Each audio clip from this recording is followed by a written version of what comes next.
Dramatic outbursts by family members overshadowed the Thanksgiving service for 8-year-old Danielle Rowe, who was laid to rest today. Danielle's murder triggered national outrage after she was abducted in St. Catherine and her body found in St. Andrew. Jamila Maitland tells us more. Draped in the Jamaican colored flag with red paint splattered all over it is the casket of little Danielle Rowe. The casket also had a T-shirt with a photo of the child's last moment in hospital in a neck brace, and not too far away, a knife. The country bloody, and if everybody gets to understand that the country bloody, a bloody country we live in, all they are dead. Overwhelmed with emotions, her mother, Sudine Mason, wept uncontrollably.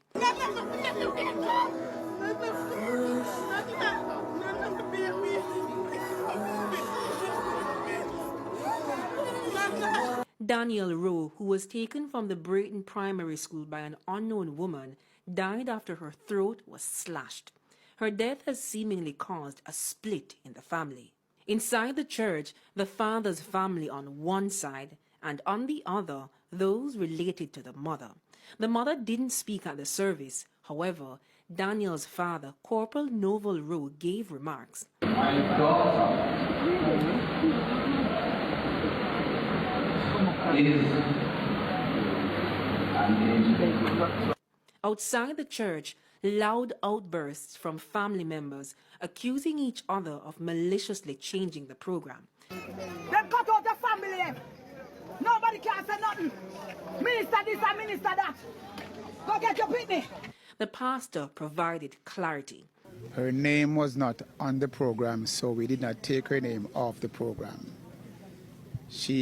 When we met them in the office, she requested that she be a part of the program, which we did say to her, all right, we will give you the opportunity to do the prayer for the bereaved family. The education minister in a statement denied it played any role in the planning of the program. Minister Favour Williams was not on it, but the ministry said the pastor requested a statement.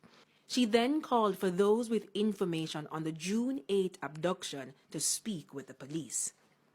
There have been demonstrations of condemnation, but beyond all of this, I ask, is there no one who saw something, anything, that can help the police in their investigations? The attacker or attackers must be brought to justice. Danielle's teacher remembered her as a polite, disciplined, and a brilliant child, a top achiever in her class at the Brayton Primary. Her classmates, members of the Jamaica Constabulary Force and the Political Directorate, were also among those sitting in the packed pews.